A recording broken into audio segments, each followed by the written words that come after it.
Hi guys, welcome to episode number 42 of Fashionpreneur Talk with Gitana Styling Podcast. How are you guys today? How is your fashion business? If you don't know me, this is Sandra speaking. I'm a fashion stylist and a business consultant. This podcast is about having genuine conversations about fashion entrepreneurship and getting your questions answered. So please send us your questions to info@gitanastyling.com. Gitana is Gitana styling.com. Remember, you can always hang out with us inside our free Facebook group, the Fashion Entrepreneur Club Hangout. Also, you can take advantage of our planners and workbooks that are available on our Etsy store at Gitana Styling. And now we have launched a monthly subscription where you can get a planner a month and get the support and the community as well. So I'll leave links to that below in case you're interested. And like I mentioned, today is episode number 42, and I have an amazing guest with me here today, okay? Her name is Kapwaya of DIICE Designs. DIICE Designs is a women's ready-to-wear and custom-made brand, okay? Their products are all about everyday looks and everyday styles. She was Fashionpreneur of the Week this year in 2022 with us. We have collaborated with her before. We're so happy that she's here with us today. Kapwaya, welcome to the podcast.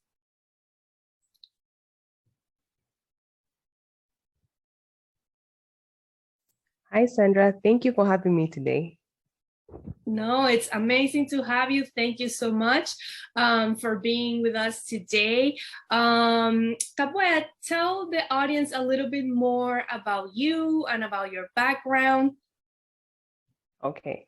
Have you already heard? My name is Kapwaya. I come from Zambia, Lusaka.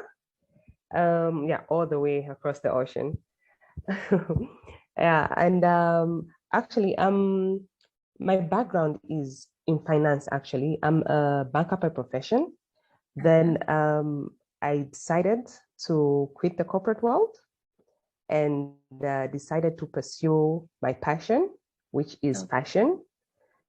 Yeah, I started my business in 2018 while I was working, but decided to go full-time in 2020. So here I am today. Awesome. And Kapwaya, why entrepreneurship and why fashion? Because it's so different from what you were doing. Exactly. Yeah, it's so different. You wouldn't have known. Yeah, I feel like fashion is an art, you know. It's a way that you can express yourself. And clothing is the first thing that someone sees. Like, it's the first impression that someone sees. So I find that fashion talks volumes without you having to say anything. So I thought maybe it was the best way that I can go to say something without having to say a word. That was fashion. So that's why I decided to go the entrepreneur way with dealing with fashion, so that I can help other people say something without having to say a word. So that's why I decided to go that route of entrepreneurship in fashion. Awesome. Awesome. I agree 100% with you. I mean, I am a stylist and I dress people all the time. I do a lot of events, but I also dress, one-on-one for, entrepreneur women for everyday life. And it's so, like you said, you enter the room and you don't even have to speak, right? Yeah, whatever exactly. share some message, a big message. So it actually takes a lot of thought and consideration to put all that look together and make it happen, right? Yeah, because you deal with different fabrics, with prints, so it just makes you it makes you feel like you're in control, independent, so it's a very right choice that I made, because it just makes me creative. Yeah. No, I totally understand. And let me ask you, because you mentioned that, you had your full-time job in finance, and then after a while, perhaps, I think it was about 2 years, 1 to 2 years, you decided to finally, okay, I'm going to focus on my business. What was that transition like for you? Honestly, the transition is scary. Because from way back when I was a child, what I was told and what I understand how society is, we have to go to college and you have to get a job. Of course. So being in the corporate world, that was my comfort zone. and I was making everyone proud, saying, okay, yeah, she's working. Okay, that's fine. And that's how society is. So Yeah. when you take that decision and say, but this is not what I want to do. I want to go in this direction. And you start to question yourself, like, is this right? How will everyone see this? But at the end of the day, you have to think that it's not about what others think. It's what makes you happy. It's what you want to do. So it was scary because I didn't know that I'll have the support that I need if people will be able to understand the decision that I make. Yeah. So you can't say that, okay, yeah, it was easy or no, it wasn't. It was really a risk. It was a risk because you don't know the outcome. You have no idea, and you might think I can make a mistake. Let me just stick to this thing that I've been doing for a long time. And you're even saying, okay, I have a paycheck at the end of the month. You're assured. But with the business, it's something that you really have to work towards, like really hard. So it's a scary process. Totally. But if you put in the work and everything else, it's worth it. Yeah, totally. Yeah. I think, entrepreneurs are very brave, very brave. Yeah. People. Yes, very brave. Not everyone can do it. Yeah, not everyone's made for it because, if you want security and you want to know when everything is happening and everything, you need an infrastructure. And when you're in a 9-to-5 or a full-time, you have that, right? You have people in different departments, you have a schedule, they've been in business for a long time, so they kind of know how everything goes. But when you're starting out, you're starting from scratch. From scratch, exactly, from scratch. And it's so scary, and people don't understand like what you've been through. They just want to know your success story, but the backstory is like you don't understand. Like there are a lot of tears, sweat, and everything that, oh my goodness. It's just a whole lot. Totally. And I think entrepreneurship, it's like practicing magic in the sense that, you had nothing and now you have something. You're creating something, yes. right? Out of nothing. So it takes time, it takes effort, it takes a lot of things. Discipline. It also takes discipline. Definitely. Yeah. And when did you think it was the right time to do that transition? Was it like when you had saved enough money, or when you were ready, like emotionally, or something was happening in your life? When did you think it was the right time? Yeah. I really can't pinpoint when I can say this was the right time. But what I think is that when I was working, right? It's an environment, especially like in the banking sector. I was in the banking sector. The environment was, can I say, a bit toxic. I became very frustrated easily. I think I was rude, but then I would question myself, like, why am I being like this? Why am I being this way? This is not me. But then after I moved from the banking sector and I went into finance, I had a bit of a breather. Then I realized that, okay, there's a lot more out there. I was stuck in an office from 7 to 7, and I didn't know what was out there. I didn't know myself. Yeah. So I'm spiritual, right? So when I was feeling like uncomfortable, I felt like God was telling me, like, shift from where you are, change direction, look the other way. This is not where you need to be. So I had that constant uncomfortability in me when I was working. And I just say, let me just take a leap of faith to do what I want to do. And that's how I thought maybe this is the right time. There's never a right time, but I thought that was the right time. I just shifted, I just changed direction. Totally. And I'm happier. My mind is like settled. I'm friendlier. A lot has changed. Yeah, a lot has changed. I can imagine. You just feel your situation, how you are. If you're happy where you are, if you're not happy, make a decision to change your situation. Yeah. No, I ask you because I always like to ask this question because everyone's so different. And I always tell people, you're different.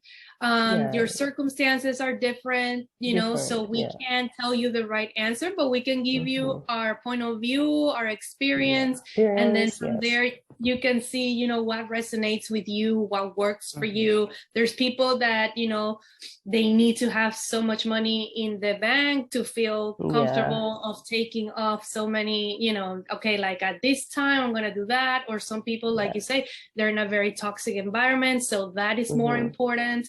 And, you know, or you want to be happy, or maybe your health. I mean, there's so many there's so many factors. Yeah, totally. And let me ask you, because you always talk about networking, and you know, you always say that it's really important to you and that it has helped you actually very much in your business. Can you share some examples with the listeners? Yes. Networking. It should be on everyone's to-do list. Networking. Like, networking is a whole new world. You know, when you start a business, like myself, right? It's a sole trader, an individual trying to make her business a success. So at the beginning, I was alone, and I thought I can manage handling everything by myself, but that's just an impossible task. You can try, but you'll burn out at a certain point. Then also, let's say I remove me from the factor. What will happen to the business? Nothing. It's just going to be there. So networking has allowed me to open up, to collaborate, to partner up. Like, if I'm not in the picture, someone else can do the work for me. So also networking has allowed me to meet different people. Like, I was searching, I wanted to see who is in the same business as I am. I wanted to see what they do. So it's a process of learning. And in the process of searching and learning, I found you. You see? And in that process, I'm here with you and we are talking. You see where that searching, networking has led me. It has led me to you, and here we are. So it just opens up a different space for you. You meet different people, you meet different opportunities, you learn, it's just a whole different world. So I think it's very important for your business to be not alone, but just to interact and open up and partner up and collaborate. I think it's very important. It's one of the key. It has helped me so much because when I was last year, I had a bit of I had a lot going on last year. So I wasn't really working full time on my business, but I didn't want it to just sit and dormant and no one is paying attention to it. So I had to involve some other people who would help me make the garments. So, but if I did not think that that was important, everything will just die down. And I have to start from scratch again, trying to make people remember about my brand, about the marketing and everything else. So it's not worth it. So it's just better just put yourself out there. It's worth it when you just interact with people. That's what for sure. And in the beginning, it can be a little scary because maybe you don't know who you are or who your brand is. Really, you don't have all the answers, but actually getting out there and talking to people will help you with that. And that was me in the beginning. I'm a shy person, so it was really difficult for me to open. Right? No, you don't seem like it. Are you? Well, I worked on it a lot. Okay. So thank you. So I'm a shy person as well. So it just took a lot for me to just make the first step and just open up and allow people to see me and see my brand. And it has really helped me. It has. It has connected me to different people. Yeah, totally. Also, I talk a lot about community, and that's actually how the Fashion Entrepreneur Club was born. Because, I tell people it's important to have a place where you can just come in and ask a question, feel comfortable about it and ask a question, or, hey, I need feedback on this. To have a group of people that you can, because, it can be lonely and obviously we all have doubts. We're all humans and we need someone's opinion. Obviously you have to listen to yourself and follow your gut and everything, but it's important to have that sense of community and be able to, because sometimes a lot of the problems just live in our heads. Yes, it's true. That's the bad part. And then you talk to someone Mm-hmm. and then it's just gone. You don't even have to Yeah, solve it. It's just saying it out loud, and then it's like, oh, this is exactly. nothing, you know? And sometimes Yeah, someone that's can true. recommend someone to you, a referral, or help Mhm. you out, or they have the Mm. perfect person that you're looking for. So it's so important in so many Yeah, ways. yeah, it Mhm. is. It is. So it's just Yeah, it's just taking the first step. Then everything else will just work out somehow. I don't know hmm how, somehow. It just works out somehow. it does. It's It does. amazing. I agree. I Yeah. agree. What about funding? You say, hmm you know, you also talk about that topic a lot. Do you want to talk a little Yeah. bit more about that here? Yeah, I would because I find that that's a common topic, Mm-hmm. especially for startup businesses. Mm-hmm. Yeah. We always want to see we're going to how we're going to make the next move. We always Yeah. think about the cost of certain things, of fabrics, of machinery, and all that Sure. thing. With me, with my business, I had some savings, right? I had some Mm-hmm. savings that helped me start the business off the ground. But I had already had a machine. My mom had some old Singer machine. So, Mm-hmm. so that helped me out a bit. But with the fabric, fabric is a bit affordable if you just buy in bits and pieces Mm-hmm. and make out something out of it. And when you sell that, you create the next one. You sell that, you create the next one. The profit that you have, Mm-hmm. you reinvest it in your business. Yeah. And that will take you a long way. But also, other than your own savings, I think one thing that we overlook as businesses, especially startups, is having a business plan. I Mm-hmm. wanted to throw that in when you're looking for funding, because a Yeah. business plan is like a map. It's a Mm-hmm. direction. It's a direction, and it also shows that you know your business and where you want your business to be. And Mm-hmm. so when I also talk about the networking, you don't know Mm-hmm. who you might find, who you can interact with, who someone can know someone who knows someone who knows someone. And Yeah. when that someone's interested in your product, they'll want to see your vision, and that business plan has to be available for them. Yeah. So you might find a possible investor during your interactions, during networking. And also uh, financial institutions, loans. Loans, yeah, I know people get scared of loans, but Yeah. we have to take those risks in order for us to grow. Knowing that Mm-hmm. this is your business, it has to Mm-hmm. work. So if you're scared to invest your own money, so who else Yeah. is going to invest in your business? So no one is going Mm-hmm. to trust you as well if you're scared to Mm-hmm. invest your own, Yeah. right? So Mm-hmm. when you have those documents ready, the financial Mm-hmm. institution will also trust you, and Yeah. those funds can come through for you. Mm-hmm. Yeah. Then also like grant programs or government Mm-hmm. programs. Because Yeah. myself, I actually managed to get onto a program for Uh-huh. a grant. So Okay. I found it through networking, you see. Amazing. So someone who knows someone who knows someone mentioned it, Yeah. you try up this and whatnot. So that That's great. also, yeah, so it opens up opportunities, for networking. So all those go in line. So everything that I've talked about, they're all Yeah. equal to something, you Yes. know. So Yes. just search and interact. The government programs, the grants that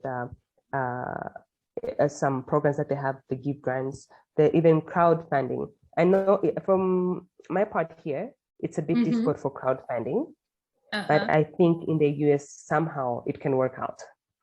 Okay. Here, Okay. there's like trust issues. That's another topic. That's a separate conversation, but I love how you divided everything, like how you explain everything in a very Mhm. simple way, and just Yeah. gave us the gist of it, because Mhm.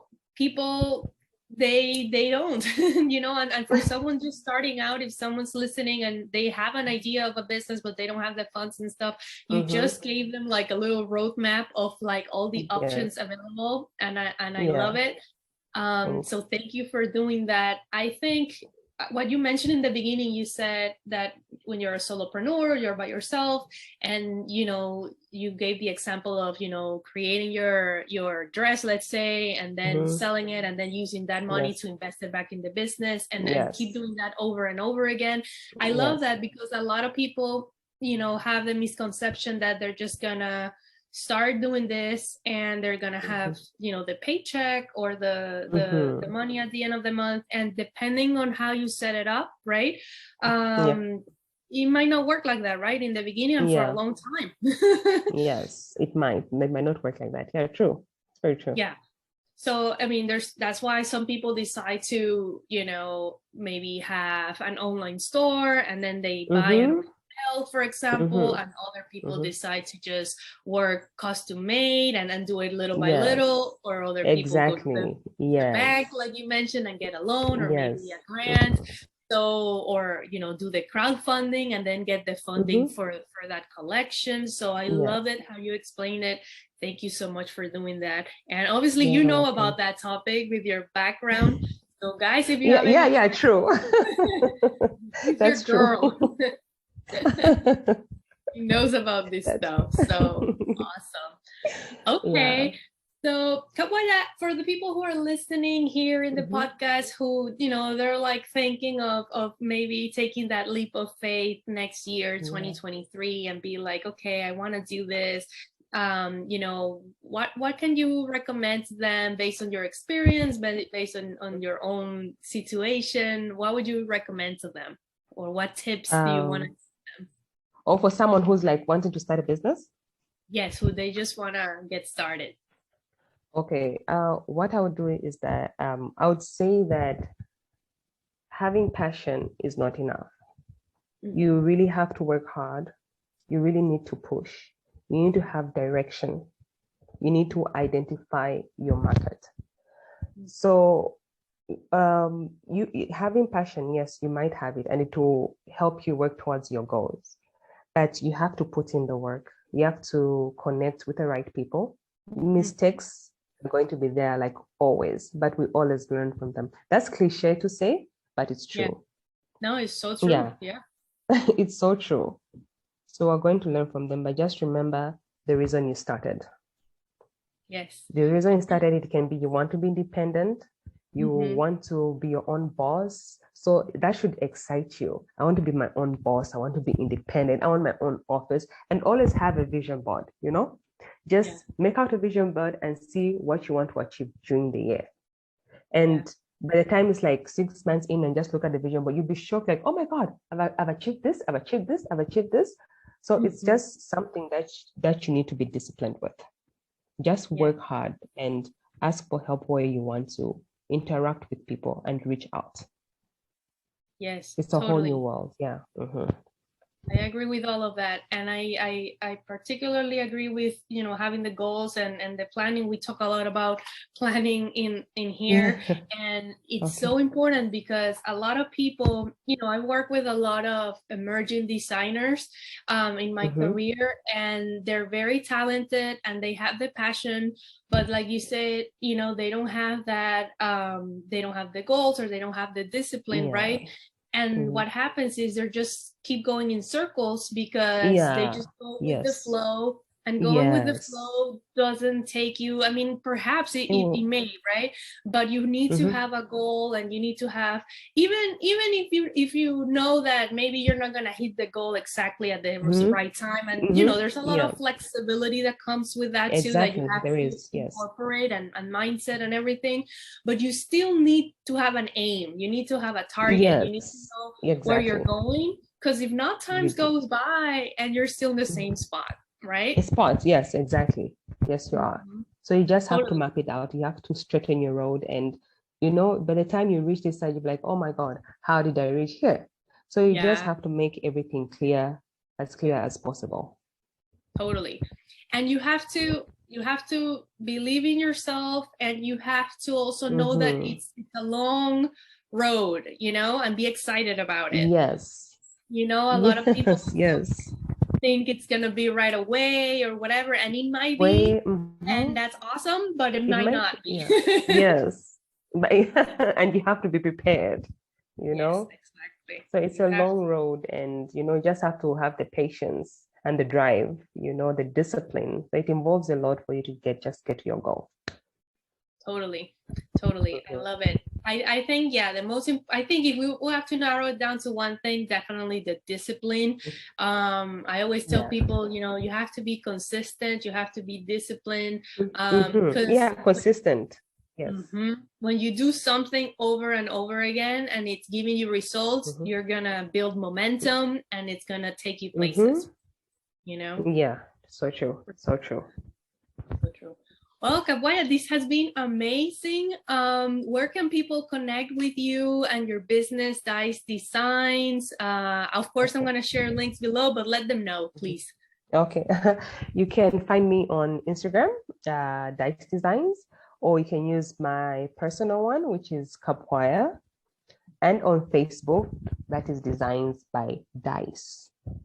Okay. So you can DM me and everything else. Just go through my page and just see the wonderful, simple, relaxed looks.